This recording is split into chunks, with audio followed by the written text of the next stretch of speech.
Hello everyone, I am Tacet and welcome to the Gems of War Guild Wars Week 48, Day 2. It is a yellow day and we're finally getting rid of Ubestet for the yellow day and replacing it once again with Bard. Of course, this is the first yellow day that we've had the new and improved Bard to use. I still have yet to get it to level 70, so we still don't have its last really good benefit. But we have everything else on it, and apparently it didn't save my team order. Put it back. But there we go. Let's go and keep the class, but just show what we have. So basically, we have 3 different choices here. 5 attack and PvP, which technically Guild Wars does count as PvP, by the way. So you would still get that benefit. +2 purple armor to all purples, or we can get the random status effect, which of course is the best one. It could give us enchant, it could give us spear, it could give us something useful, it could give us something unuseful, but these 2 things are basically useless, so we might as well go with that. We get 2 magic if in last position, which is why we have our hero in last position. Not really too big of a deal to go and utilize this, but the other 2 aren't really going to do much. It's either +2 when we use jewelry or +3 when we use tomes. Tomes don't even use magic, so that's a little bit weird, but yeah. And of course we don't have any knight allies, the summon doesn't really need it, so we go for 20% spell resist, one of the only hero classes in the game. I think there's 2 or 3 right now that even have spell reduction in general. There's no troops that currently have it yet either, so kind of interesting. It's not particularly high, but still 20%. That's kind of like armored, except for spell damage, essentially. So it can help a little bit. We have 50% mana start, which is insanely good. We can go for 3 magic instead, or 10% to all, or 10% bonus XP, which obviously we don't need that. And 50% mana start's way better than just 3 additional damage on it. So we're just going with the quicker start, so we can get barriers on everything with Dawnbringer. And other than that, we give all other allies 1 magic. The other 2 aren't really that useful. Actually, +4 to artifacts could be okay, but it's basically the exact same amount of magic. It's just it would all be on your hero instead of distributed among your team. But you would have to specifically use an artifact, which Dawnbringer is not. And this one's basically pointless because it goes counter to the other trait, which is to use them in last slot. So no point in doing that. Other than that, 15% mana start on all allies is always useless, never use it. And then there's 2 other good ones which we could be using here though of course we don't have it unlocked. Either bonus purple mana, which would help us get anything with purple up quicker, specifically in this team in Furnace, or an enchant every single time we take green, which is of course very good, especially if our hero is blocked a lot like it is in this team. But yeah, and then the last traits are just useless. They actually don't really serve much of a purpose at all, any of those 3. So getting it to level 70 is as far as we ever would need to do. Unfortunately, we still have not done that yet. But nonetheless, this is what we're using for today. Gorgolfa and Furnace, Queen Aurora, Dawnbringer in last slot using Bard. And, yep, looks like everything's in order. We may switch into some Famine and stuff like that just in case we need, but that should be good. Excuse me, hiccup. Anyways, let's get into this. So, right off the bat, we have a lot of mana, so let's go take a lot of manas. Grab all that. Take a triple drop right here. Actually, before I do, grab that skull, just so he doesn't. Grab a bit of mana. Really need a Gorgolfa in here, would be nice. Get a little bit of everything, nothing's actually full. We got that starting enchant off of the trait thingy, so that's nice. Take a brown into that red. Looks like we have everything we need now. Unfortunately, he's about to do some stuff too, but let's just make sure we have everything off the board, and then I guess Dawnbringer him, and then start Infernus spamming until we win out the battle. So throw that so we get some barriers in case he feels like hitting us like he just did. Any damage will just be mitigated, and it doesn't count as points away from us. I definitely have to minimize the amount of points or the amount of damage he does so that we get more points. It's also pretty useful of why Gorgolfa is here. We also need to get a lot of mana to also do the exact same thing, get a lot more mana than him so that we get more points. And he didn't even bother going for anything there. Looks like we just go into another Infernus, just wipe him. I'm not even going to bother taking that because it's just going to waste our turn. And of course another factor is winning in as few turns as possible, and that's match. Sweet. And it's basically what we're going to do every single one of the battles, to some degree. Only thing that would be slightly annoying is if we find Famine or Corvash. But other than that, I think this could even take out 4 times Divine if anyone's running it today. Though Yellow Day would be a really weird day to run it, but you never know. So far, so weak though. What even is this team? What's he using anyways? Oh, he is using Bard. Oh, but he's using a max Bard. Look at him. He has his way further than me, that's for sure. Yeah, he's using it for the enchant on that, and then he's using it for the mythic thing. That is probably the better one. Or not mythic, the mystic. But anyways, create 15 red and green, and then enchant 2 random allies. That's basically just going to help me. Thank you for that. I guess he's King Salinas spamming. We do have to worry about silence some, but one nice thing about this hero class is it's actually the only hero class immune to silence as well, the Bard hero class. So, yeah, we already have a counter for him. Preemptive counter. But yeah, that's probably going to be the most annoying thing is this double silence. Queen Aurora does not have cleanse. We could try fitting a Herdmaster onto this team. I guess we could technically replace out Queen Aurora with Herdmaster if we really had to. And maybe put it in front of the Infernus or something. I think we'll be fine without cleanse. Or sure, hope we will be. I want to take brown right now. Actually, you know what? We'll take that. Does the same thing. Get all the mana we need. We do have +2 on... Oh, no, we don't. Never mind. I put it on red instead. I was going to put it on brown. I opted for red because we can get Infernus up quicker, which I believe is more important. So we'll throw Infernus here. The second he's about to go and try doing something, we're going to go barrier our team. And he's about to, so let me go get a Dawnbringer down. I was going to use the Aurora, but we actually don't need it since he gave us the other option. Let's go for the full mana right there, ideally. Didn't get it. I don't have a Cascade for it, too, to get full mana anywheres. I guess we could, like, double Cascade somewheres or something. Yeah, triple Cascade. Actually, you know what? We have so much on the board. Why don't we just try for an extra turn? We'll just do this on yellow. Should land. And that just basically gives us full mana on everything. Just in case, let's go get a bunch more mana. And that should be the win. We just throw another Infernus, and it's already enough damage. I keep forgetting how much damage we end up getting, because every turn, of course, we're giving... the whole reason for using Bard... Did I even mention at the beginning of this battle? I assumed most people knew about it, because it was from the previous patch as well, or, you know, from how he previously functioned. But I didn't even show this yet. The whole reason why we're even using Bard on today is he gives all yellow allies +1 to all stats per turn, which is obviously really strong, especially on troops that are really magic dependent, as well as just stat dependent in general, like Gorgolfa, who needs a lot of HP and armor to make sure that he doesn't die so he can keep tanking for your team, and stuff like that. Okay, we now have a Yagwe Ward Breaker. This one's actually probably the first potentially dangerous team we're up against. And which battle is this? It's only the third battle. So, yeah, we'll see how this goes. It's just Yagwe can get a lot of damage very quick, so it's slightly concerning. He does create red, though, and we're all in on red banner, so we'll be able to indirectly counter him, as well as he'd be able to feed us reds if he misses. Though we'd have to specifically make sure he misses, otherwise that'll be very bad. Okay, we'll just take some yellow. He'll skull us, which is fine. It's Gorgolfa, so him getting hit doesn't really make much of a difference. If anything, that helps us. He's about to get an HP buff, which actually isn't bad as long as he doesn't land the mana, and he doesn't, so that's good. We'll throw another Infernus in. Go for Ward Breaker. I mean, go for Gorgolfa, and see how things go from there. So that does HP buff him a lot, though. 30 life to everything is definitely not a small amount.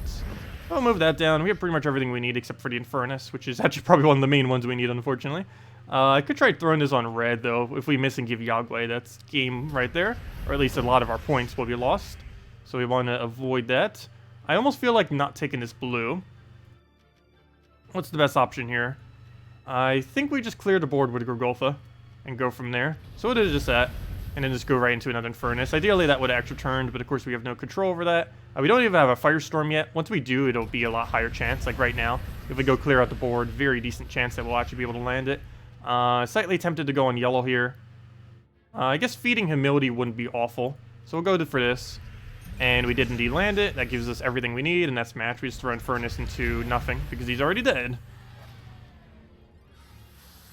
Also, you still get ingots in this game mode, too. As I mentioned, it does count as PvP. It gives you PvP rating. Any traits that work based on PvP does work here. Like, if we were to go switch this guy to go give us 5 attack, he would gain at the beginning of battle. He would have 42 attack. Of course, that wouldn't really matter here, but yeah, any kind of traits you have that do work in PvP do work in Guild Wars as well, even though it's not specifically called PvP. No Divinia? No, I'm not running Divinia for this day.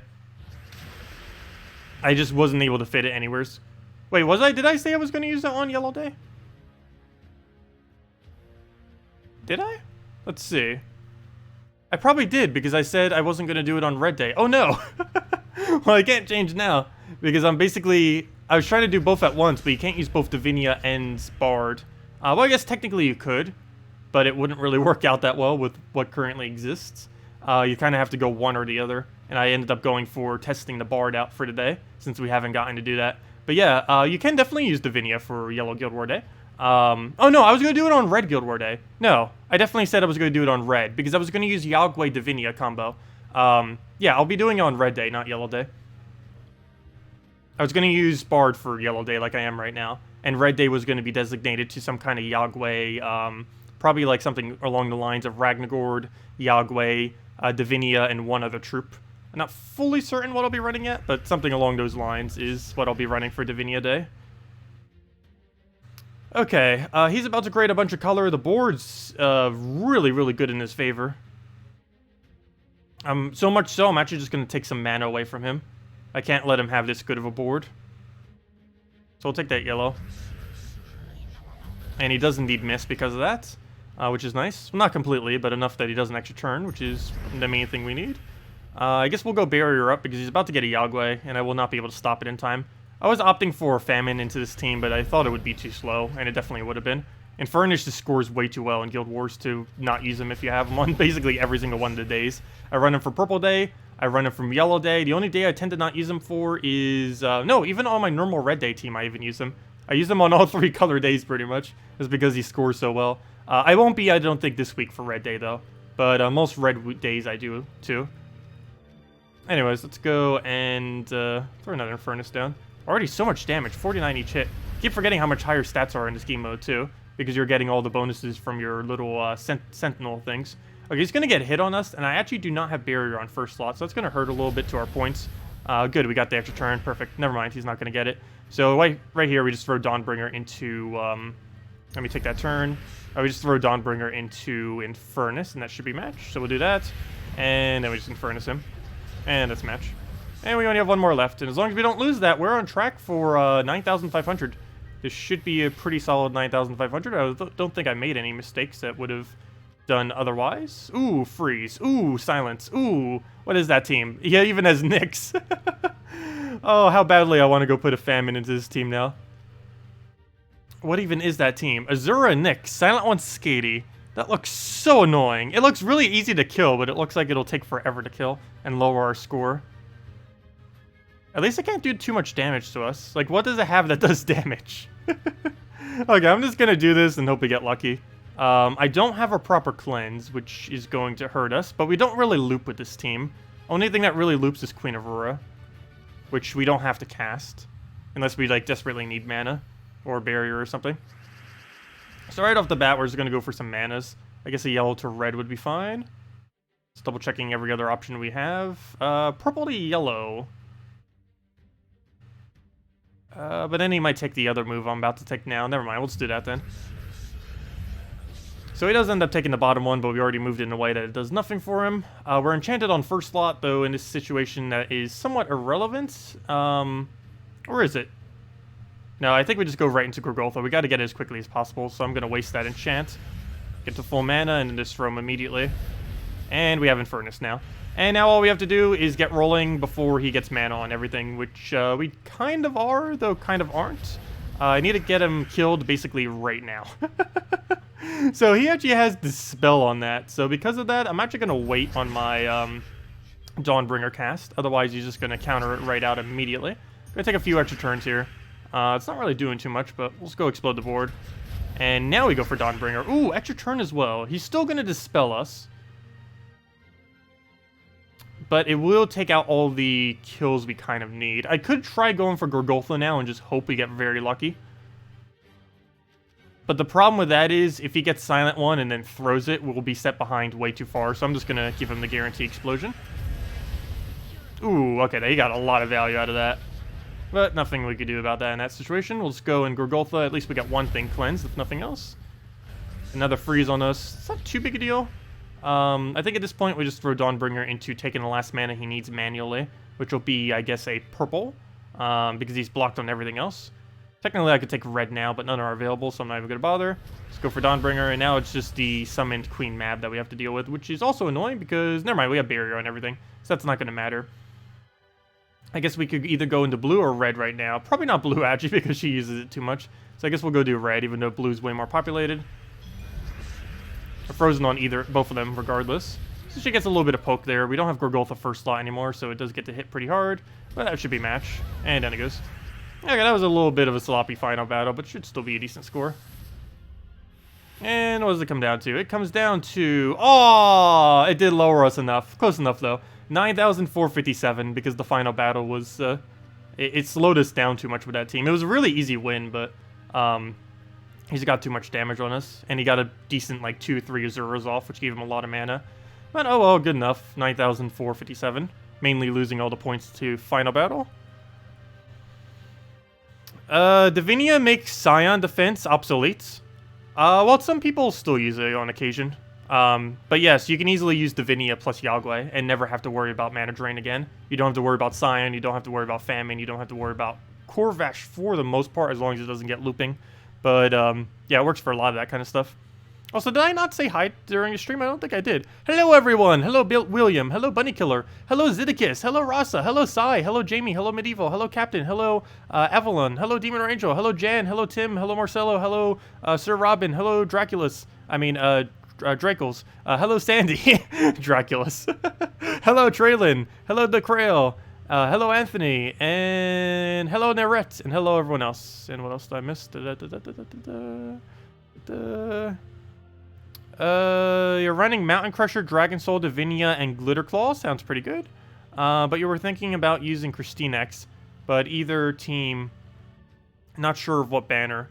KrissTigger in the context of the team you're using probably would be better. As far as the banner, you'd want to have a +1 brown for your Mountain Crusher.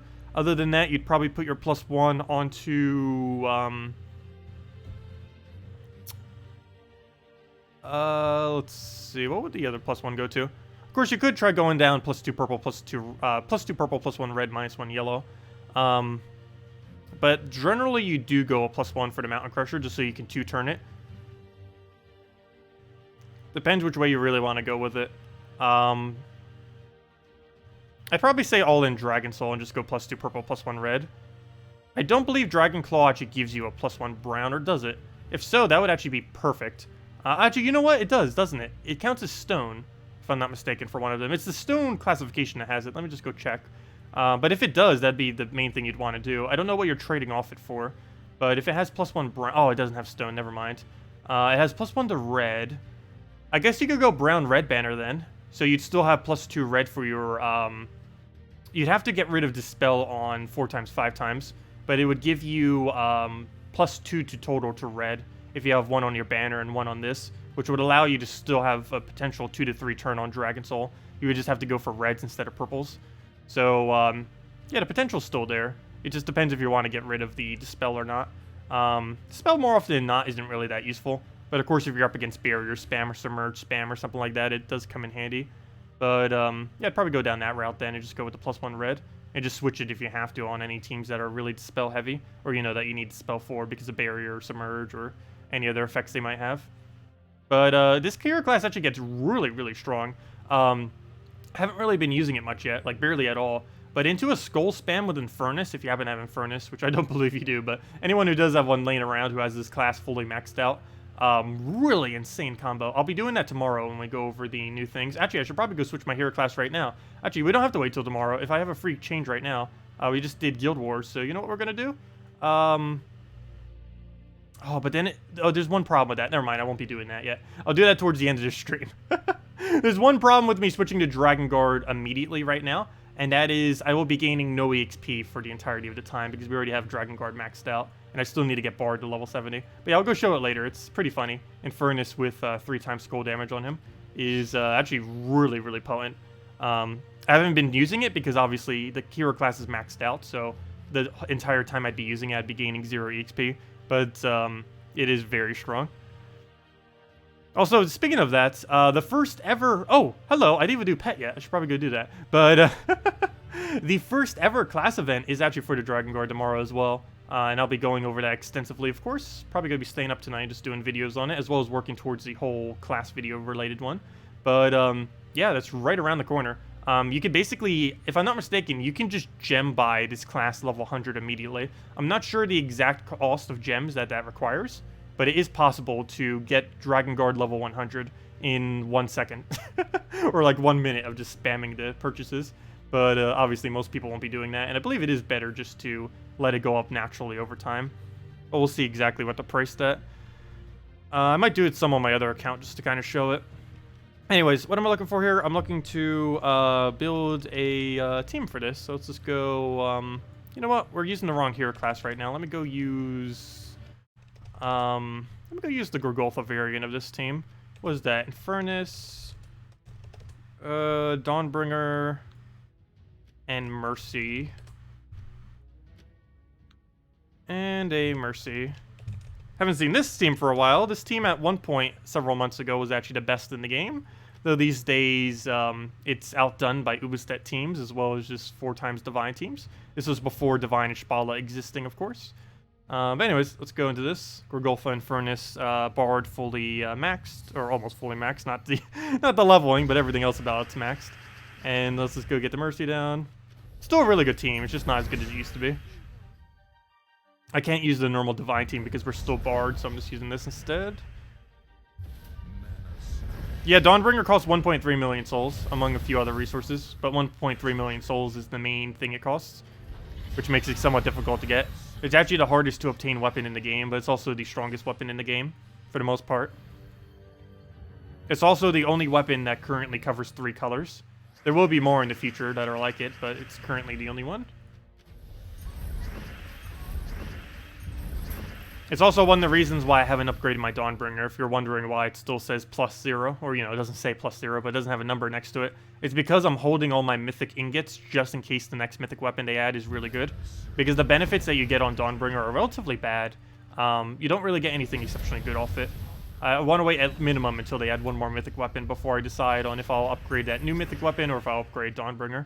I feel like it'll be a waste if you try doing Dawnbringer now.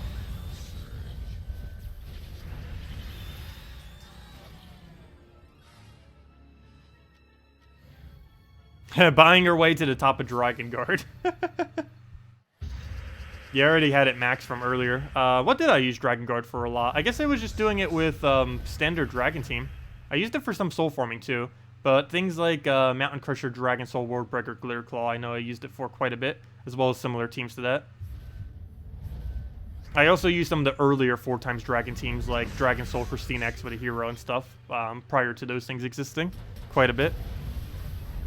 Can finally finish pet rescues now that you have Divinia. Nice. Oh yeah, it's probably giving you so much of a buff that you don't die anymore. Didn't even think about that for early game. But yeah, it's basically just an infinite HP buff so you never die. Of course, it is still possible to die. It's just a lot harder. How do you know there will be more... Are you involved in this game? I am to some degree, but they already announced that there's going to be more mythic weapons. They said that they would start considering it after they nerfed Dawnbringer in Arena, and they already did that like 2 months ago. They also said, I believe on the previous Q&A, that they are indeed going to add more mythic weapons in the future. They just didn't really say when or how. And I assume that wasn't referring to the way that they implemented mythic weapons this patch. I assume they meant actual, like, legitimate mythic weapons like Dawnbringer. Because I have mentioned them in the past, they just haven't bothered adding more of them.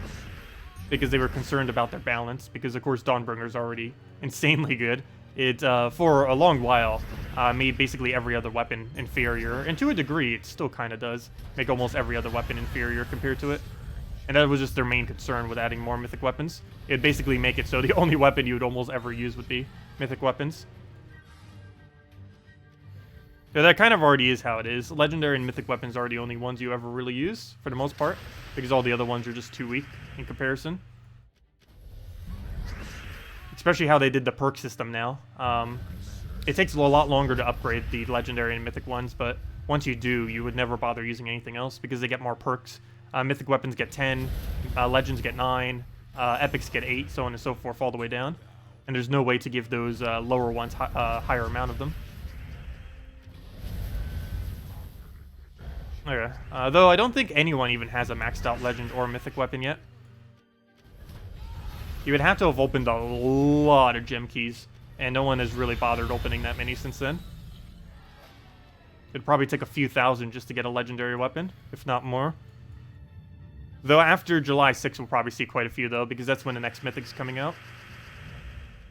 Okay, we'll go move that over. Also, by then, people would, of course, have plenty of time to obtain them by other means as well, like PvP. I think the highest I've seen so far is a +4 legendary weapon. Haven't seen any higher than that. Pretty sure some people have +5 or +6, but pretty sure no one has them maxed yet. You have Bard, Dragon Guard, and Archer level 100. Priest level 70. What class should you focus next? Titan, for sure. I still need to get Titan to level 70 before next week as well. It's also good for some Guild War days, too. The main combo it's used in for Guild War days is Forest Troll into some kind of weapon on hero for either Blue Day or Brown Day. Probably more so Blue Day because you could use it for Web Spinner and stuff. But I guess Brown Day you can use it for Yasmin's Chosen if you have. But yeah, Titan would definitely be one of the priorities I would put it towards. Of course, you can also use it for 4 times Giant teams, which I believe there's more Giants coming in the near future as well. Well, obviously, eventually there will be. But some kind of year-old Fire Mana into Fire Giant team with Hero Weapon works out decently. And there's a lot of Giants in various kingdoms due to the 6 Trolls. So you can also utilize that for quite a few invasion days, raids days. Also, just as far as raids and invasions go, as far as the traits that every single hero class has, Titan just has the best traits for both of those 2 game modes. In most situations, not all, but more often than not, if you were to default to a hero class now in raids or invasions, it would be the Titan hero class. Mech is pretty useful for raids, because it has many of the same. It has one of the same trees that makes it has one of those same trees that makes Titan really good. I forget which one it is off the top of my head. I'll go check in a second. But both of them share that one tree that gives them like armor and that 20% extra skull hit and all that, which makes both of them pretty good at it. I still feel like Titan would be slightly better though. I'll go double check. I do have mech fully maxed, so if worse comes to worse, I guess I could use that. There was something on Titan that was particularly better though. I believe it was Enrage, if I'm not mistaken. Titan has Enrage, whereas Mech does not have Enrage, if I'm not mistaken. They have a lot of the similar really good ones, but Mech doesn't have Enrage, which you need for a couple things. You need it for 25% skull mitigation. You need it for 20%, 25% skull mitigation, 50% skull mitigation, 20% dodge, all in raids. And for invasions, you need it for those towers that have 75% skull reduction.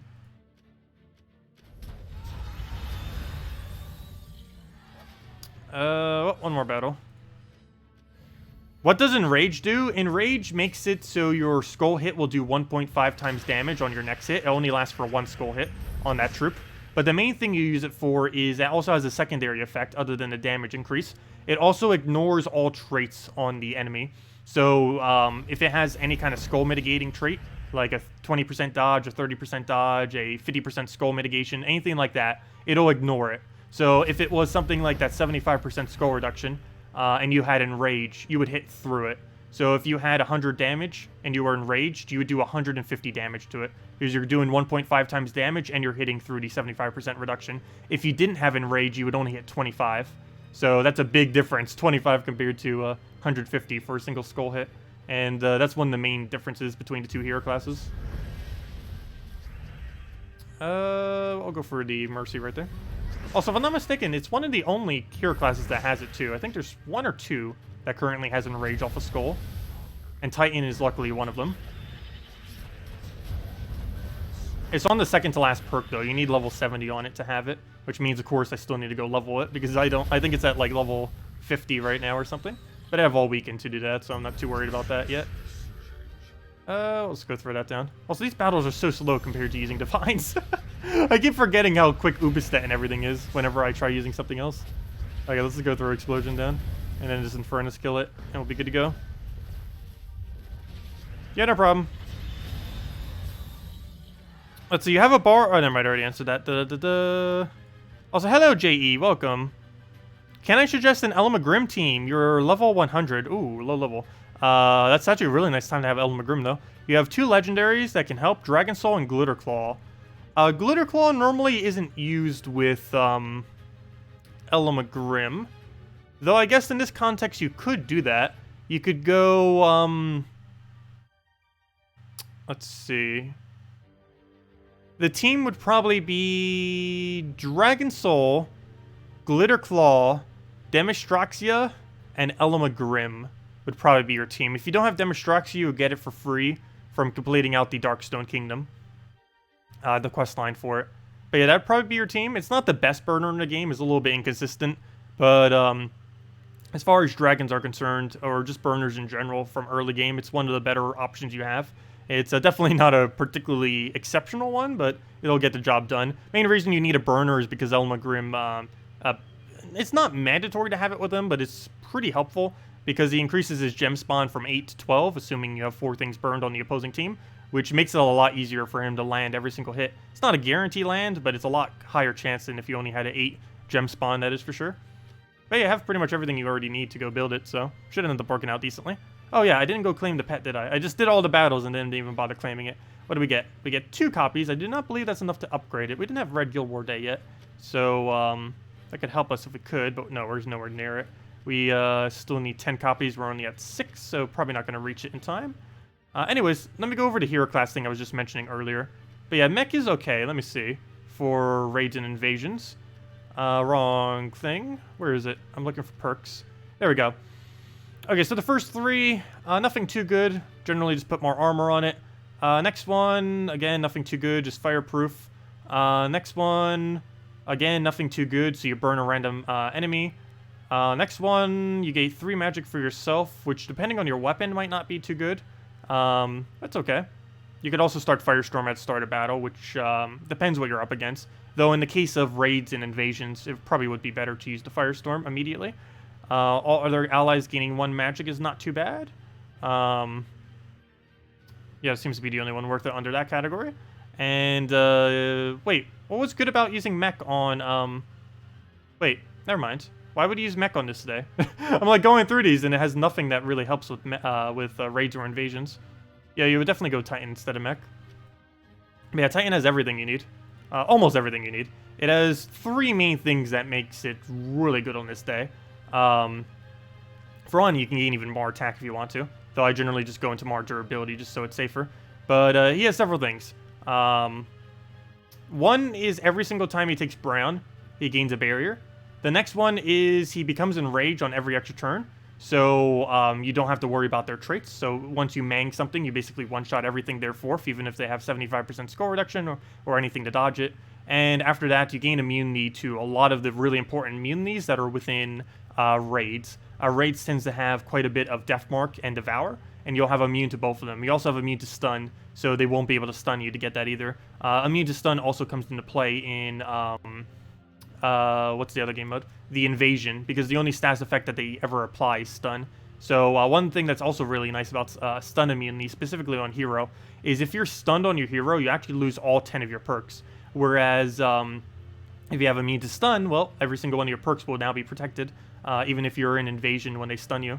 So that's pretty nice. So we'll still always have our Enrage, we'll still always have our Barrier, and there wouldn't be anything the AI can do to take it away from us other than actually killing our hero, of course. So this thing's just really tanky and just keeps... You could solo the entire team with this. I might do it just for one, just to prove the point that it is possible.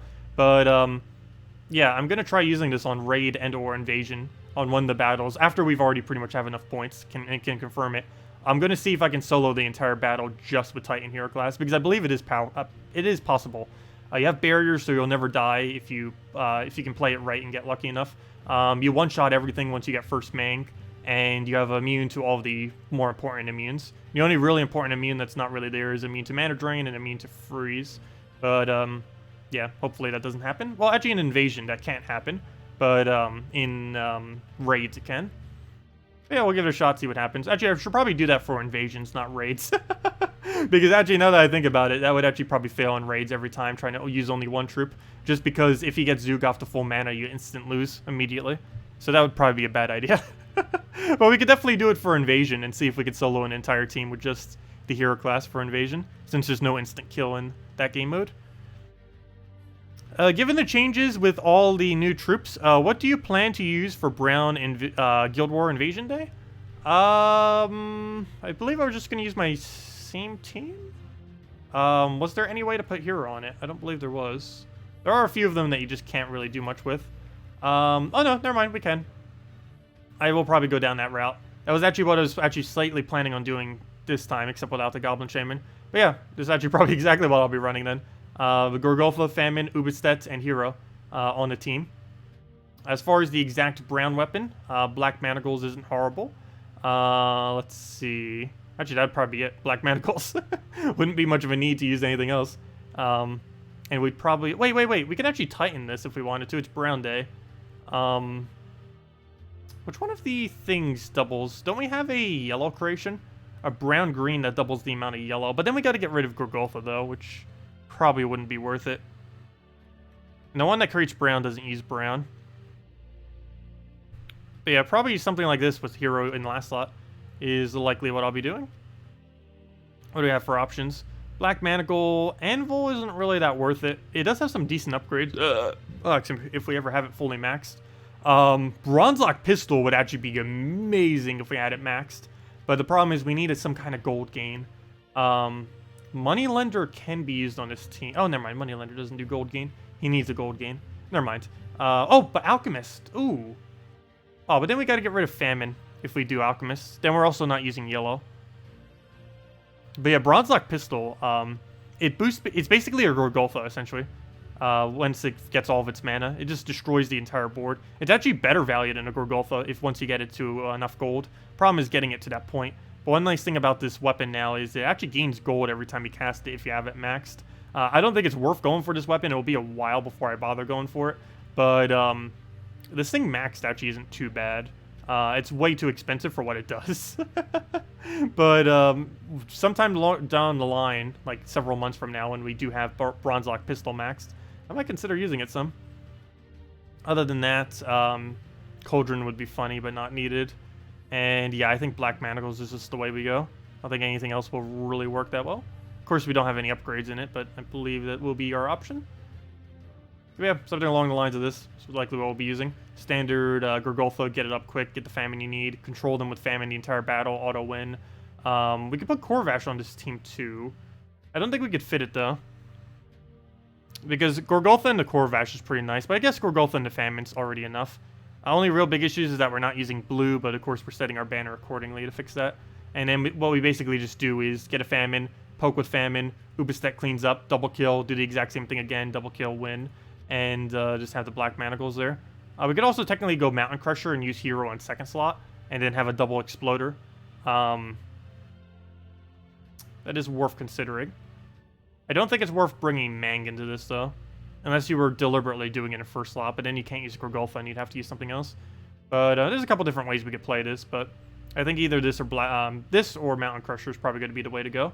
And if you do use Mountain Crusher, you use it in second slot between the two. Yeah, that's probably what I'll be doing for Brown Day. And if you don't have that, Gorgolfa Corvash is generally enough to win every Brown Day with two other supporting troops.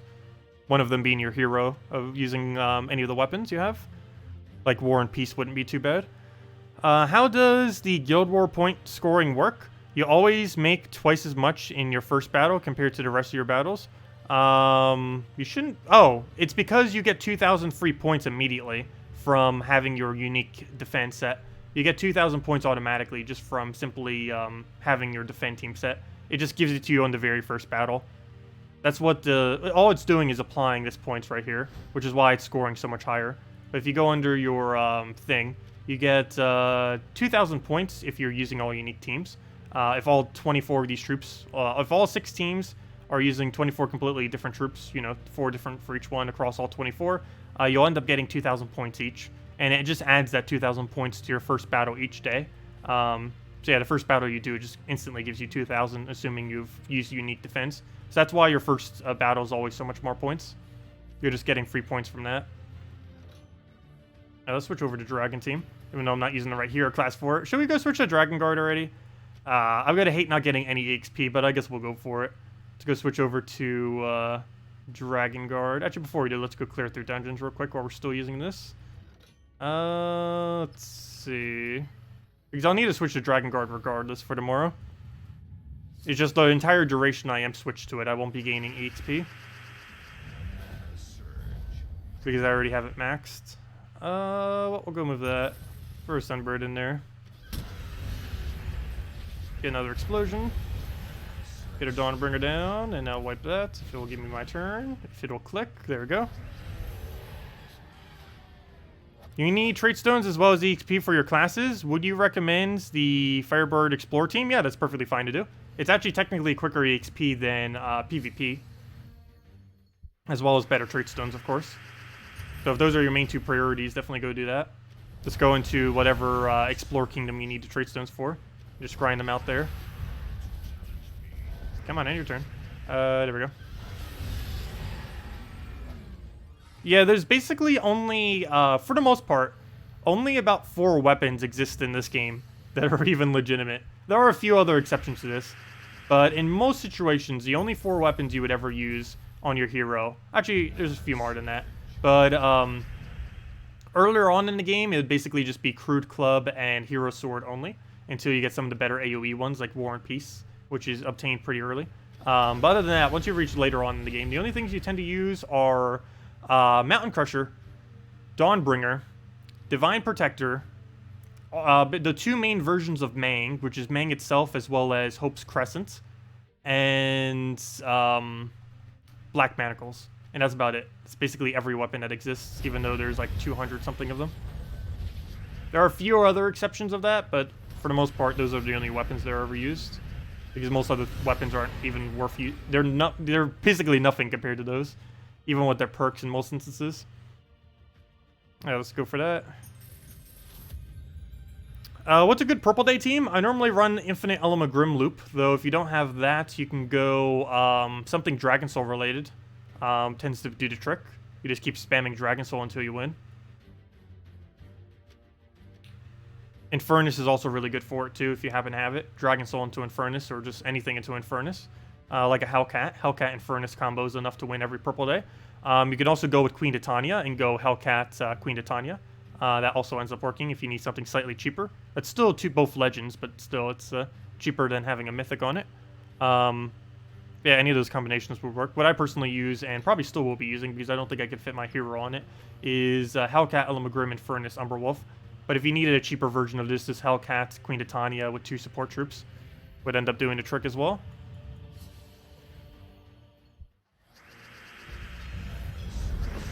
Actually, Elamagrim is in the drop table right now. It's, of course, still a small chance, but he is in the event key drop table.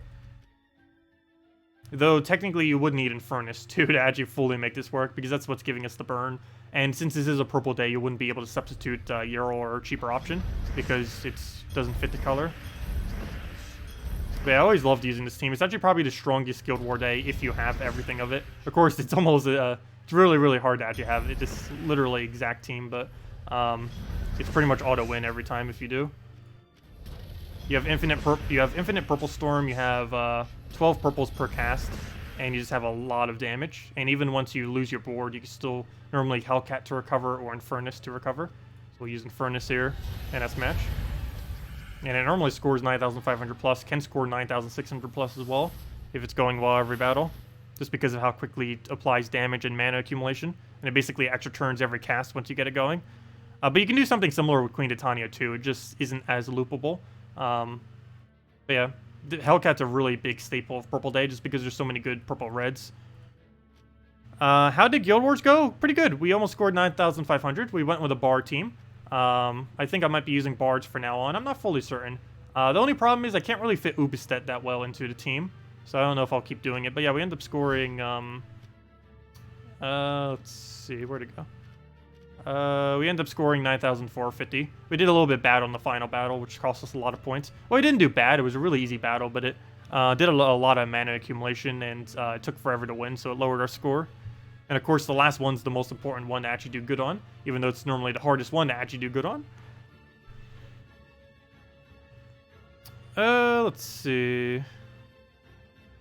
Oh, yeah, I forgot. You can use Lord Ember now, too. Completely forgot about that. They just added that this week, too. So everyone has access to it. But yeah, Lord Ember on Purple Day isn't too bad. Lord Ember into Queen Titania, or Lord Ember into really anything that uses red very well, will also end up working. And it gives +1 magic to everything per turn, so you can keep stacking that. Or not per turn, but per cast, I mean. So you can keep stacking that.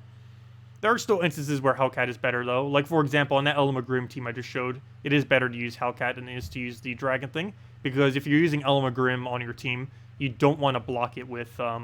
you don't want to block its brown, normally. It's fine, but it's going to make it harder to get up if you're in a stickier situation.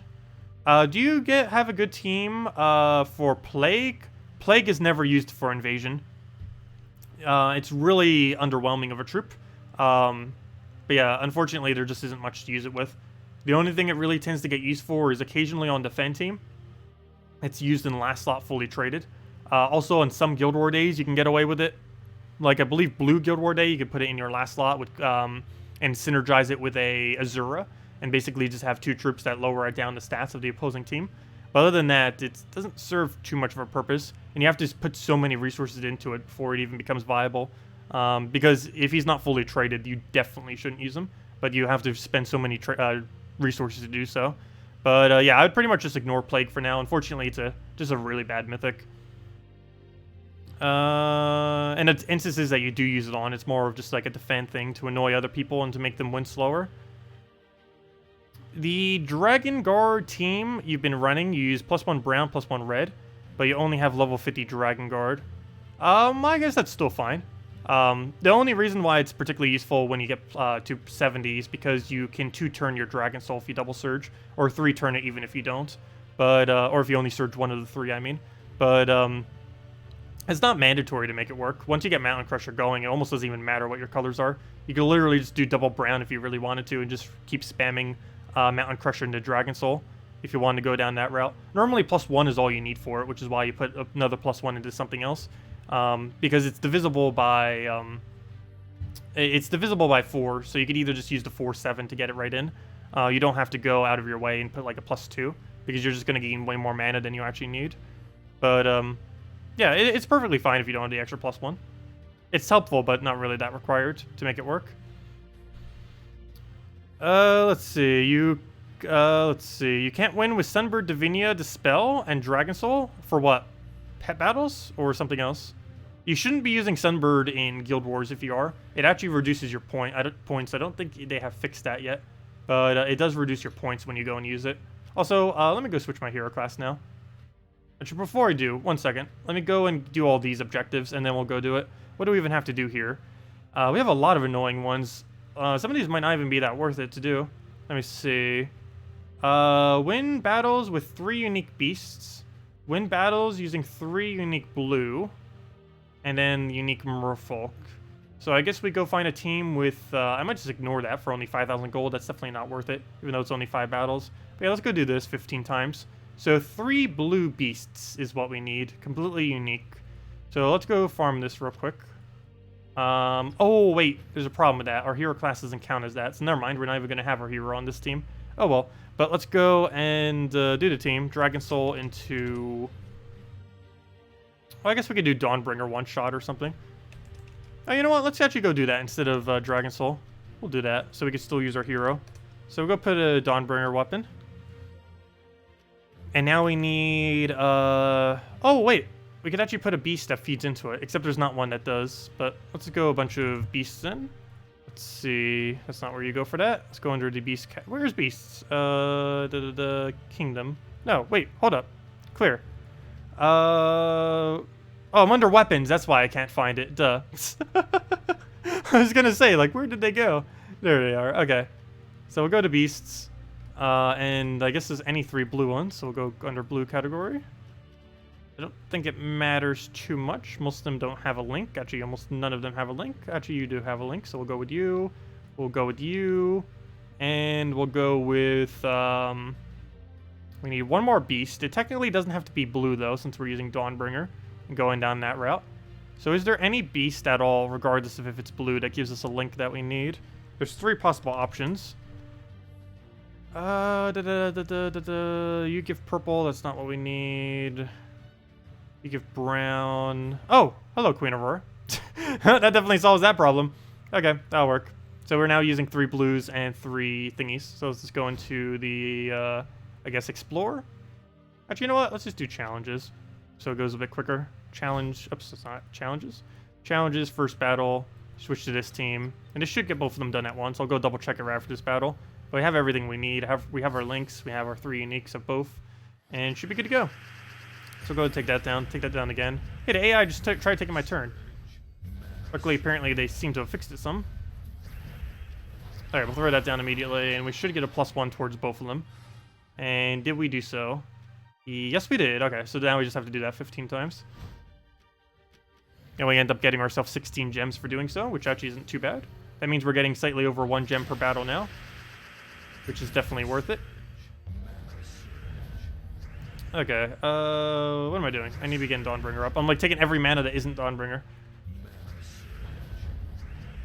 Other problem is the mana's not available, but there we go. We'll take a skull, and down it goes. 38 damage. What am I even doing? I have way more than enough. I should probably go replace Penguin with Link. I don't know if we even have one as an option.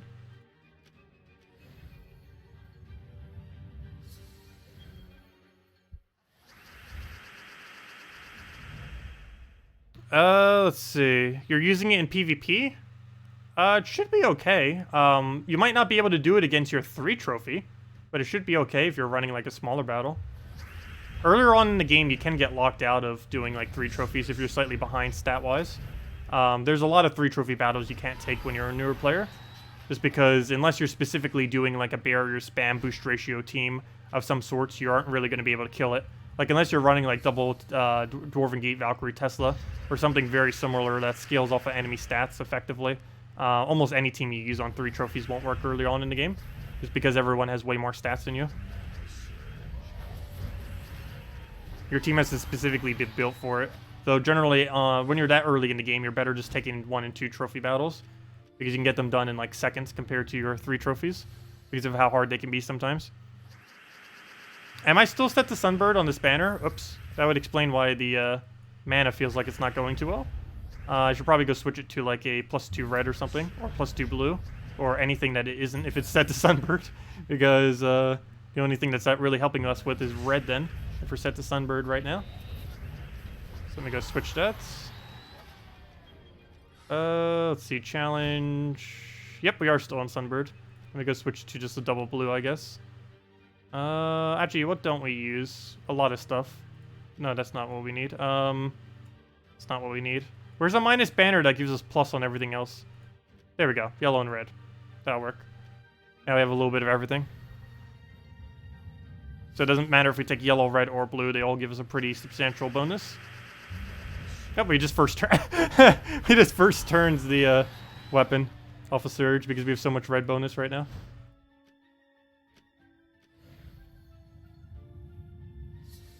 Your Sunbird is dying before you can use it. Well, you need to make sure your Sunbird can survive at least 1 hit.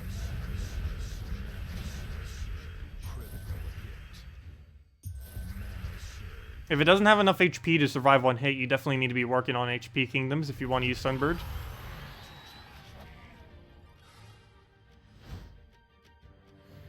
Hello, Carlos. Welcome.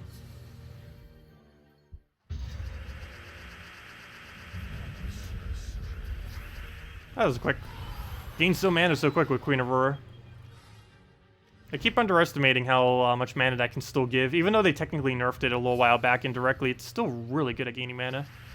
And as soon as we finish this objective, I'm going to just ignore the Merlantis one because it's only 5,000 gold. And then we're going to go and move on to showing the Dragon Guard. I was mentioning it a bunch in the past and have never really actually, I don't think, shown it on video.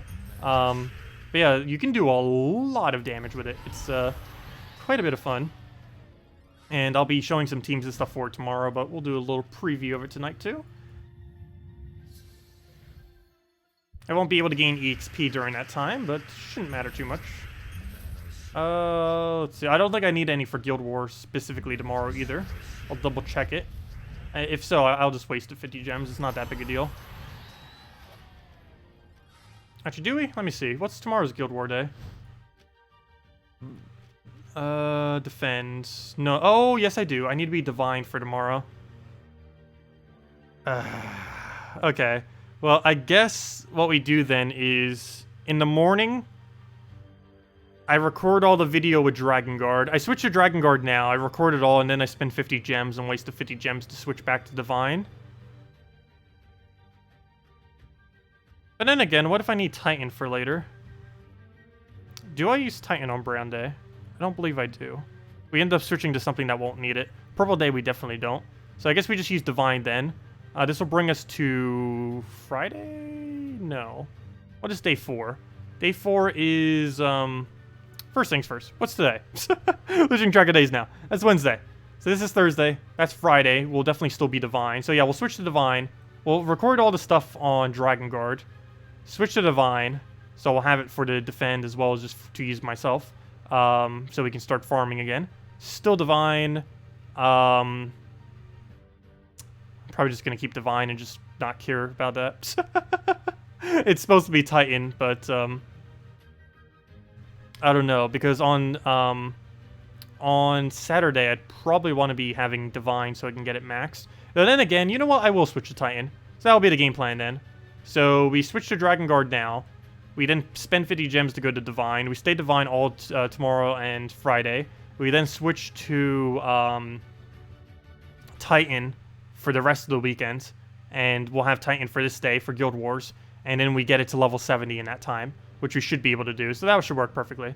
Ideally, I want to get both of them to level 7. Oh, never mind. We already did you to 70. Well, I want to get you to max as well. Or not you. The priest class, that is.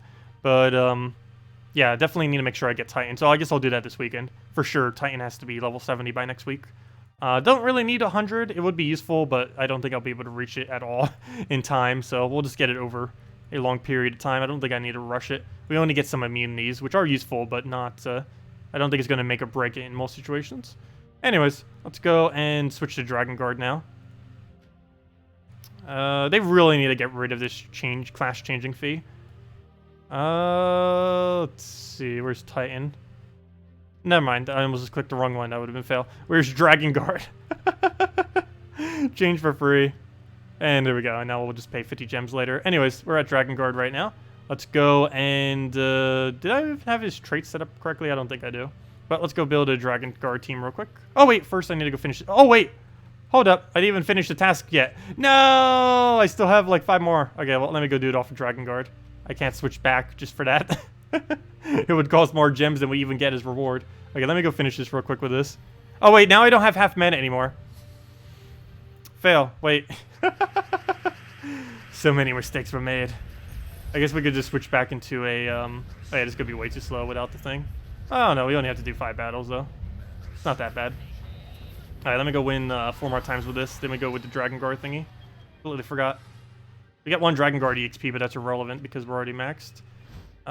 Challenges, fight, battle. You're getting a mixed message as to, what to level your kingdoms.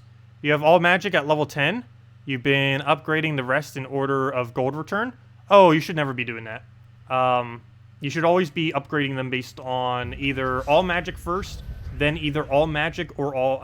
all magic first, and then either all HP or all attack. If you feel like you have enough attack value, or if you feel like you're not dying at all in most of the things you're doing, then go attack. But if you feel like you are, then go HP. But yeah, you should always be going magic into attack or magic into HP. Definitely 100% always magic first. But no, you shouldn't really worry about their gold value or anything like that, or their tribute. When you're early on in the game, the main thing you should be worrying about is the actual stat that they give you, specifically. Alright, we just have a few more battles to do. But yeah, the amount of tributes you're going to be getting are so small when you're first starting out that the tribute that they give is almost irrelevant. You'd still want to have level 10 White Helm, so you can get like a pretty big glory off of that, assuming it's your maxed, or your... assuming everything is equally maxed. White Helm is always the best kingdom. But, yeah, you do want to make sure you don't really... you focus more on the stats than on the gold. Okay, we'll go and... actually, technically, out of every single tribute, gold tributes are the absolute worst as well. The order of them is gold as worst, souls is the middle ground, and glory is the best. If anything, you should almost be focusing all the glory kingdoms rather than the gold ones. And we just need 1 more battle. Why does your Sunbird come back with lower stats than when it was at the start of battle? Because it comes in with base stats. So you're probably getting bonuses from like maybe +2 HP to all beasts, or maybe something else that's giving it a little bit of bonus. But only its base stats it revives with. Do keep in mind that bonuses that you have from, let's say, using 3 or 4 beasts on your team, it would still retain. But something like Beast Bond, which gives 2 HP to all allies, or all beast allies at the start of battle, stuff like that it wouldn't retain. Okay, there we go. So now let's go use the Titan in PvP. So, let's just go over to this. Or not Titan, I mean Dragon Guard. So there's a couple different ways we could do this. The obvious one is what we've been using. Mountain Crusher, Dragon Soul, World Breaker, and Glitter Claw. And the cheaper version of this is Mountain Crusher, Dragon Soul, and basically any other 2 dragons in the entire game. Whatever strongest 2 you have, and in this case, this is the strongest possible combo. Mid-range would be something like KrissTigger into something else, and cheapest would be something like Dragatar and plus a Dragonette or something, which would both be rares. That or a Dragonian Monk to make sure you have barriers. Actually, probably Dragonian Monk instead of Dragonette, just so you have barrier spam. Okay, but we'll go for an explosion here. We'll take the blue over right there just to go get that out the way. Ideally, we'd have alignment here so we can go get Fairy Fire and everything, but we'll clear the board because we don't. And ideally, we'd still have it again, but we don't. Go clear the board. See if we can get a Glitter Claw. We want to try getting Glitter Claw as soon as we possibly can. Luckily, we got it right there finally. And then we just keep doing this until we win. We do take most of the extra turns just because it does give us magic automatically. We get 1 magic to all allies per extra turn we do to all dragons. Ooh, that's unfortunate. He just double silenced us. We just got rid of our hero class as a means of silence too. But we'll go move that over. At this point, we'll just have to slowly try getting that back up. Never mind. Dragon Soul. And then just Ward Breaker for the win. And that's match. That's pretty much what that looks like. But the main dragon team I want to go show is what Skull Spam looks like. Actually, what should we go down the route for this? I guess we just go for standard triple with like a Doom Skull Spam. Game? There we go. So let's go switch into... Well, for one, let's go make sure he's using the correct perks. That would be helpful. But let me go switch into a little bit of a weird team. Not against that. That's also not much better, but okay, let's go and go over to this team. And let's go use... actually, what hero weapon do we even need? I guess Mountain Crusher would work. So we'll go Mountain Crusher. Go with that. Go with Mercy. Let's see. Mercy, Bloodhammer, and Furnace. So we'll go with that. We'll go Infernus. Not you. I mean, not Infernus. I mean Inferno King. And there we go. Okay. And we put that into a double... Oh, I need a +1 brown. You don't have it naturally. I guess we go brown-yellow then. I can't go double yellow. So we'll go brown-yellow, which is Drifting Sands, and we'll be good to go. Okay, so basically what we'll do is Mercy immediately. Ideally get Infernus up, throw Mountain Crusher down as soon as we can, and go from there. Oh, wait. Hold up, wait. Never mind. I do need to still go Shagra, don't we? Because we need the burns. We need burns somehow. We could either do it off Infernus. Oh no, maybe we do replace out Inferno King then, just for Infernus. Because we actually do need those burns. Like, very quick. Like, insanely quick. Like, immediately. You know what? We will go switch to Infernus. Just so we have the skull damage.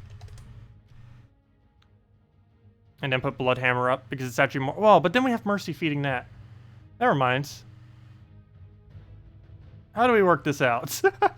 Hold up. I think we just go Shagra then. Okay, new plan. Stick with the original plan. Do that, throw Shagra, then we just need to take a couple reds. But yeah, this. Should end up doing everything we need then. Okay. Now that we have that fixed, let's double check to see even our perks are even correct. They should be already. Should have already had them set. But yes, triple damage to all burns. We have our Dispel, so any positive stats effects we'll easily be able to get rid of. We have Commander, so he gains 2 to all stats when in first slot. 20% of his armor becomes extra skull. We keep getting, we get Barrier at the start of battle. We have Immune to Burning, and we get 5 additional attack in PvP. So from here, what do we need to go do? We need to take a bunch of red and get them burned. Or if we had Infernus fully traded and we're using it on this team, we could also just go down that route, of course. Just immediately getting that down. Well, the reason why this will actually work is we do have the red off of Inferno King's cast. Though we'd actually have to have alignment first in order to do that properly. So we'll go for this first. That's actually going to lose a lot of our burn potential. But this battle's already easy enough that apparently we're just going to go take it out normally without even needing the extra burn effect. Is it just worth going for him? He's going to get quite a bit out of it. I probably don't go for it. I think we just clear the board and go from there. We have Death Mark on everything right now. We could go Mercy it, but we don't have the cleanse for that, so or we don't have alignment for it. So let's go for that. We get a burn every single time. We get triple damage on that, so they just die basically instantly once we get to that point, and then Shagra and then dead. Okay, that was a pretty sloppy way of doing it. Let's go do it against a real team and go try that again. That's basically what Dragon Guard is used for. you just triple damage all the burns and just win. So let's go try that again against this team. It does have, I believe, 2 immune to burns. You and... Never mind, only 1. Okay, so we only have the 1 to deal with. The first 3 we'll be able to take care of. Could you go over extra weapon effects? What about them? There's only... They're basically irrelevant other than the main few weapons you would ever use. Like Mountain Crusher, Divine Protector, and Mang are about the only few you would ever really need to upgrade under Legendary. And of course under Mythic, the main one would be currently Dawnbringer, though we don't know if it's going to be something better in the future. And other than that, that's basically it. All the other ones that are Epic and below do not really matter, because you would never actually use them. So you only upgrade them based on what kingdom you need. You don't upgrade them based on what they do. But yeah, Legendary and Mythic weapons are the only ones that you ever upgrade based on actually needing. But because of how much they're required for kingdoms, that's the only thing you do with all the other ones. It's pretty irrelevant what most of their perks are. If possible, could you... Oh, no matter, I just already run over that. If you upgrade a weapon high enough to unlock additional effects, do they activate every time you use the weapon ability? The final 5 do, the first 5 don't. Next month I plan on becoming a Patreon. Thank you, Jeremiah. Much appreciated. Yeah, I probably will be setting up the YouTube version of it too, for any of you that want to support me that way. It's basically a $5 thing every single month, and it's actually YouTube integrated as well. So I was trying to set it up in the past, but when I was trying to do it, the way that YouTube had it was like really hard to apply for it, and you have to be like a really big YouTuber. But now literally anyone can like set it up and apply for it and get it pretty easily. So I will be probably setting that up in the next month or so. It's been something I've been meaning to do, but I keep putting it off. But I might even be ending my Patreon soon and just doing it via the YouTube thing. I'm not fully certain. Basically everything has just been coming to YouTube. We started over at Twitch initially, and then we just brought it over to YouTube. And same as Patreon. I did the Patreon thing for a while now, and I might just be bringing it into YouTube with the super chats plus the little subscribe. It's basically, you guys know how, or some of you might know how Twitch things work, where you basically pay like $5 and you get a few benefits from it. There's less benefits for it on YouTube, but I get a lot more of the money. Like I believe on Twitch, you only get half of it. Like the streamer itself only gets like half of that $5. But on YouTube, it's like, it's almost 100% of it. It's like, I think it's basically just transaction fees, all that's taken out of it, essentially. It's something really, really small, like 30 cents or something, 30, 40 cents, instead of half, which is much better. One of the other reasons I'm not on Twitch. If possible, could you go, I might already answer. How did I read that question 3 times now? Let's see, what can you use on this team if you don't have a Mercy? Probably Apothecary, because that would give you your cleanse that you need still, while also giving you the mana you need. It's also a lower mana cost, but it's a slower start. It would also feed different things as well, but still, it would basically be the exact same thing. The only big problem will be getting your Infernus to full mana. I mean, your Inferno King to full mana, but he would still get it up over time.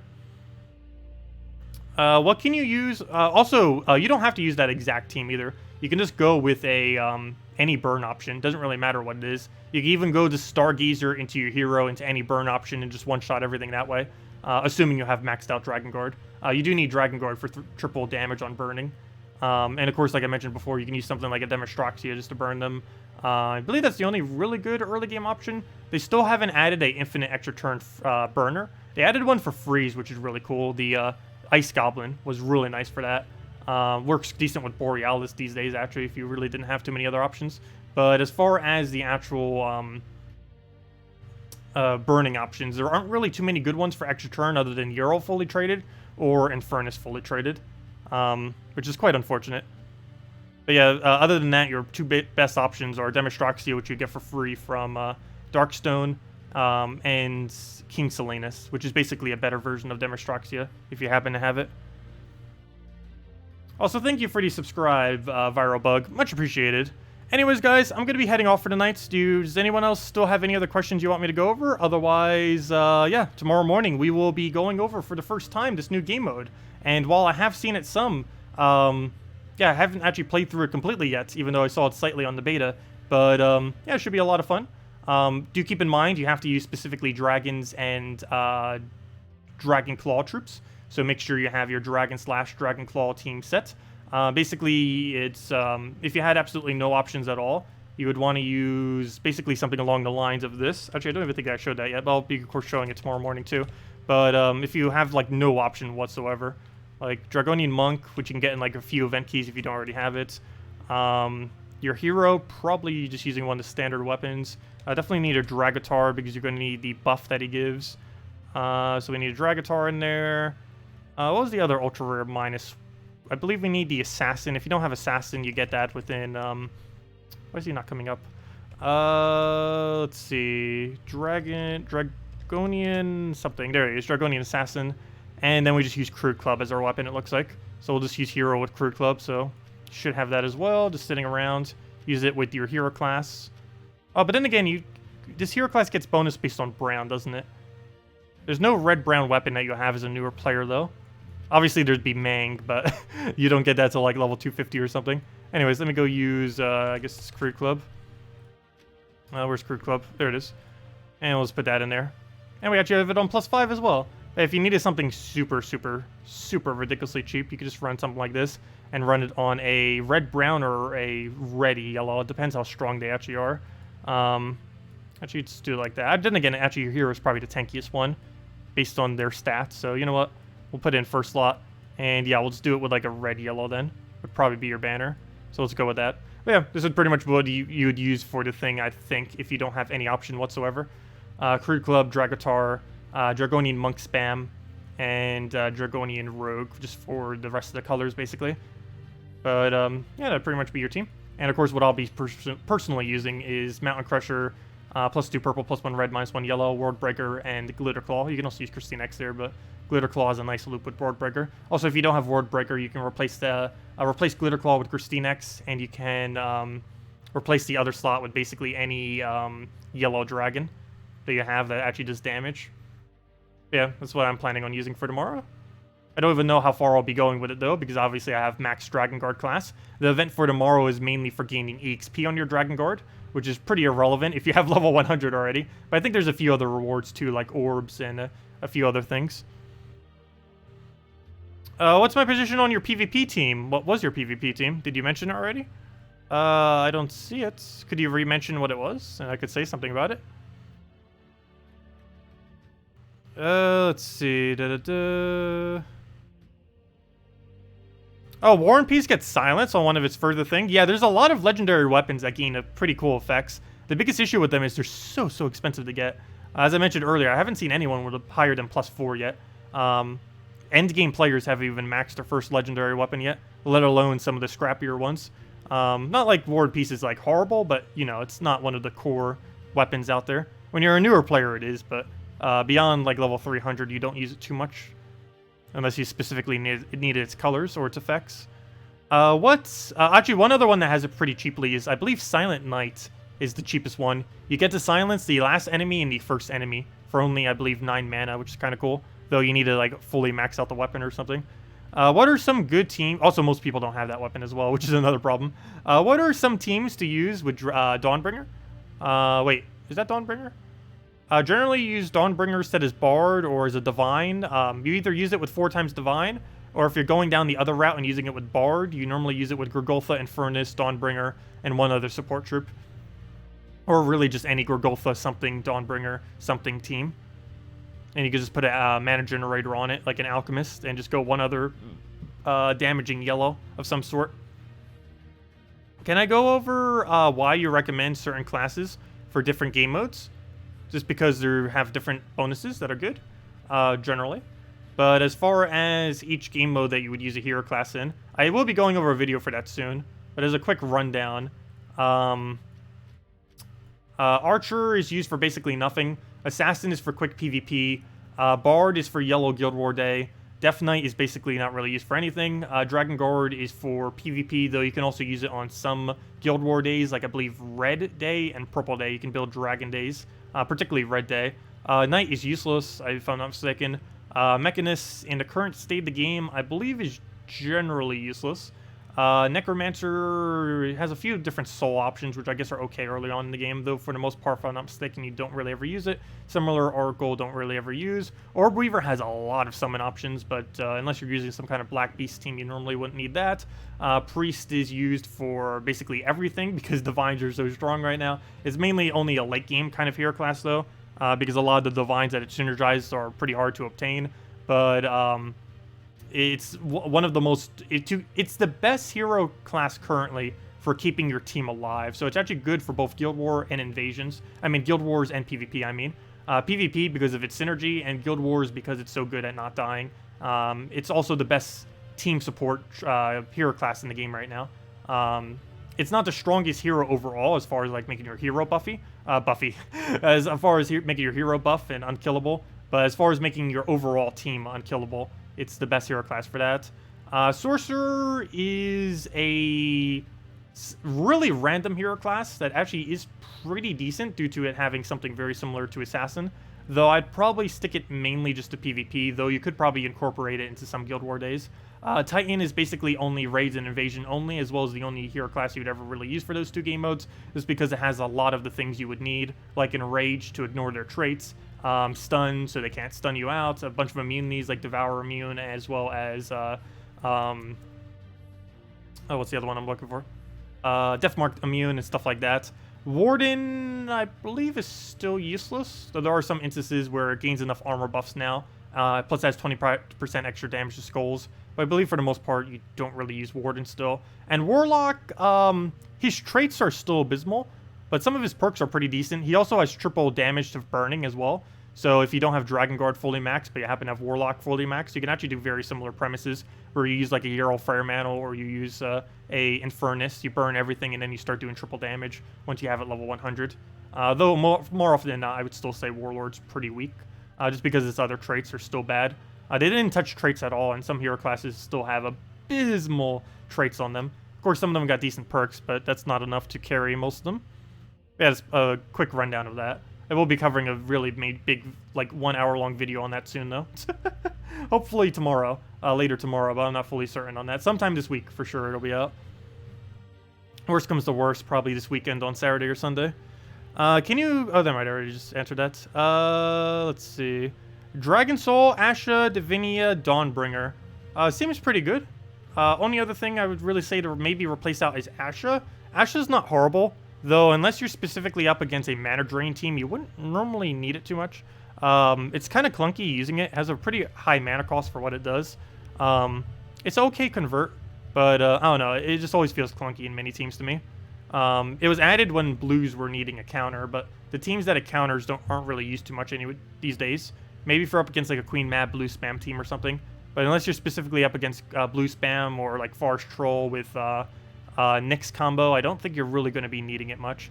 For those teams, it's perfectly fine to have it there. Otherwise, I'd probably just replace it with really just anything else for the most part. Like moving your Divinia up or something. But then again, it's not being blocked, but I don't know. It just feels like you could go with another damage source at that point instead of Asha, unless you specifically need its mana drain immunity. In middle game, you have no mythic. Should you build Tesla or wait for a mythic? Dude, that's a hard one. I don't know. How are you doing in PvP and pets and stuff? If you're capable of doing pets, dungeons, and most other pieces of content within the game, I would say don't get the Tesla.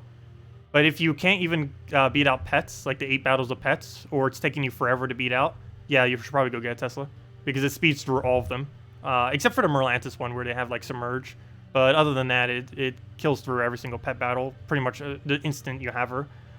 It is quite expensive still to throw down. Any legendary that you go for tends to be questionable if it's worth it. Though, of course, things like Dragon Soul and Tesla, I would personally say is worth actually spending 800 diamonds on if you don't already have it. Particularly if you can get them really, really early, like below level 100. Because there are pretty major troops at that low of a level range. Also, as far as Dragon Soul, he's actually an event key drop table right now too, by the way, if anyone hasn't gotten him yet. Definitely highly advised to use every event key you have until you have at least one copy of Divinia and one copy of Dragon Soul this week, as the drop table is insanely good right now for the event keys. Yeah, I saw Salty's in global chat. But yeah, if anyone wants to talk to Salty, she's one of the developers. She's in global chat right now. Let's go say hi to her and see what she says. Hello, Salty. Let's say hello to Salty. But yeah, she's in global chat 1 on PC, mobile, and Amazon version for any of you that want to go talk to her. How many EXP does it take to get a level class from 0 to 100? It takes 5,050 EXP. Yeah, 5,050 is how much it takes. And the halfway point is level 70 at 2,525 EXP. Let's see. You're stuck on the 7th pet. Do you have any suggestions? You don't have any mythics. Normally what you... Oh, I forget what they were using today. Let's see. What's the pet of today? What were they using? Oh, it's Blighted Lands. Oh, no, it isn't. It's Pan's Veil. Oh, yeah, as far as Pan's Veil, or really any of them, I'd probably just go with the Cockatrice team then. So the team would be Cockatrice. Let's see. 1 second. Processing thoughts. Cockatrice, Bullet, Apothecary, and Draconian Monk would be your team. Or you can double up on Cockatrice, either or. Depends how much you feel like you need mana drains. But yeah, that'd end up being your team. You would just go and, yeah, you just build that. I don't think I have it saved at the moment. But, let's see. I'll show you. Should probably keep that for later. What should we overwrite? Let's just overwrite a random team in the middle here. Like, how about this one? Okay, let's go get rid of this.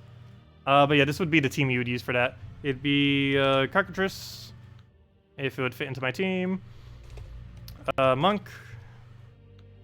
Bullet. And Apothecary. And the banner would be plus +1 for the Apothecary. And that would be the team. It might take several tries, but that'd basically be what you do. And, oops, I didn't mean to go all the way back, but essentially what you do with this team is not the right one. There we go. But basically what you do with this team is get Cockatrice up, go disable the first slot with an Entangle so you don't have to deal with it. This also makes it do 2 times damage if you have it fully maxed. Also gains +1 per yellow thingy.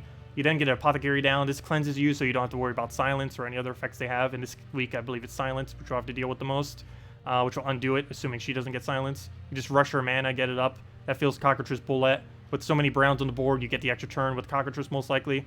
And then you just kind of go from there. He keeps draining their mana so they can't do anything. Keeps entangling so they can't do anything. You get a Bullet Devourer and then gain a bunch of stats from them. Ideally, you'll do this on something that is not currently entangled, so you have to kind of gauge that. It knocks the first one back, so you need to make sure that the second one in line is always not entangled if you can. Help it, because if you trigger a Devour on it, you'll end up taking its attack, if and only if it's not entangled. So do be careful about that. But yeah, there's a 50% chance to devour every attack it does, assuming there's 13 plus brown. But you have Cockatrice to go put browns on the board, as well as Apothecary to put browns on the board, and Draconian Monk you have for barrier purposes. Every single yellow it hits, it puts a barrier onto your team, and if you hit 4 yellows with it, the X shape, you'll barrier your entire team. It also works for board control. Also starts with half mana if you happen to have him fully traded. Though the only thing you should really have fully traded on this team is Cockatrice. It's the only necessary one. And even if you don't, it's not that big a deal, but it is definitely helpful. If nothing else, at least have his first 2 traits. Third one's useful too, but yeah. I would say try fully trading it, but, you know, it doesn't make or break it. Technically, fully traded Bullet's also pretty good, because it makes your thing survive quite a bit longer with the 50% skill reduction. But it's, again, it's not necessarily mandatory, it's just kind of helpful. Apothecary is the only one that doesn't really help you much if you get it traded, so don't bother with her. Let's see. No, barrier's still good against burning. You just need to make sure you have your armor up. Barrier will not destroy, burn will not destroy your barrier if and only if you still have armor on your allies. So yeah, you just need to make sure whatever armor you have, you retain. So that just means you have to barrier very quick, so that they don't keep tearing them away. Let's see. That or keep draining him so he doesn't do it. Are you referring to King Salinas? Because I believe that's what you're referring to when you say burning. But also you have Apothecary, so you can just keep cleansing it too, so you don't have to worry about it. So never mind, yeah, you just Apothecary spam as well. Is event keys the only way to get Divinia? At this current moment in time, yes. Actually, yeah, it's the only current location where you can get it. Also for the next month, you will not be able to get it after this. So basically, the way that they add new legends to the game when it comes in via event keys, or at least as of currently, is you can get them through event keys, like right now. You can get Divinia in here. and then they're not available for about a month, and then they're going to be available in all the keys. But yeah, if you don't get it this week, it'll be at minimum a month before you can get her again. So definitely highly advised too. She gives a lot of HP, pretty good support troop overall, really fun to use, really good with dragons too, as well as divines if you're running some kind of divine team. Let's see, is that all the questions? Did I miss anything? I believe that was everything. Well, what are the top 3 creatures that you can recommend to forge? Fairish Ra, well, later in the game, it would be, assuming if you're referring to mythics, the best 3 would be Fairish Ra, Infernus, and probably Ubistet, though there is a chance they might nerf Ubistet. But I'd probably say those 3 would be the absolute best ones at the moment. Again, that'd be Fairish Ra, Infernus, and Ubistet. As far as legendaries that are worth it, it's mainly just Dragon Soul and Tesla, for the most part. There are a few others that are decent, but I wouldn't say, for the most part, you want to try avoiding crafting legends as much as possible. If you really needed 1 or 2 just because you just needed better stuff, it's okay. But in the long run, you should only ever really be using your diamonds for mythics, because you're going to have every legend in the game maxed before, way before you have every mythic in the game. So you normally, unless you really desperately wanted one, you should normally be going for mythics only. Because in the long run, it'll be better that way. Yeah, basically wait around for Ubistet. Ubistet still has not been added since he was released, but he was added, like, what, 3 weeks ago or something? I forget at this point. But, yeah, he should hopefully be in the Soul Forge in the next week or 2. I believe it's still completely random, but yeah, it's only a matter of time before he pops up. But he is yet to be available in the Soul Forge since he was released, but he will eventually. So you have Dragon Soul, 2 of them, actually, but you only have 1 Azurus. So you've been using Warlock. How do you get more Azurus? Random luck or a Kedar event would be the only real 2 ways of doing that. At the moment, I would basically just say random luck. But yeah, it's perfectly fine still using Warlocks for it instead of Azuruses. But yeah, you just kind of have to hope you eventually get more. It's not the Kingdom Epic from that kingdom, so you just kind of have to wait it out and just randomly get it off a key, or just randomly, or just wait until a Kedar event comes around. I have no clue when next Kedar event is going to be coming, though. And I believe it actually gets 10 stars whenever it does, so it's probably not coming till later this year or even early next year, so I wouldn't wait up for that. One other thing to look out for is the red and purple things in Soulforge. If you really desperately wanted it, occasionally have it. I don't think he does currently, but occasionally you might see him here, or you might see him here. So if you really wanted to try for it, you could, but at this current moment, he isn't in either of those 2 locations, so... but do keep an eye out for those every single week. I normally don't go over them much these days, just because there isn't much of a need to, because it's pretty bad value to really go for those. But if you really desperately wanted like another Azurus or 2 for it, it wouldn't be too horrible to go for. But yeah, for now, it's perfectly fine just using your Warlocks. It's not that big a difference compared to Azurus. Azurus only speeds it up by maybe like a few seconds per battle. Though, that, of course, that does add up over time, but still. Anyways, guys, I'm going to be heading off for now. Thank you so much for coming down. We'll be back tomorrow, same time as always, 1.5 hours prior to now tomorrow at 8 p.m. Eastern Standard Time. Be going over the same stuff as normal, going over Guild War days, just messing with everything. And we'll probably be back to Divine Hero class. But for tomorrow morning, we'll be going over the new game mode. Don't forget to get Dragon Guard if you don't already have it. Actually, I believe you do get it from the event itself. I'm still not fully certain how that works out. I'll find out when I do it on my other account.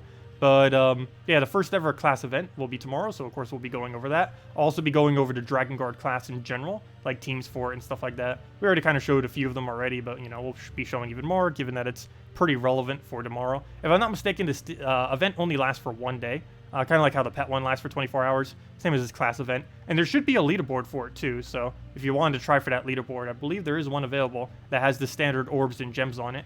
I don't know how easy or hard it will be to do that.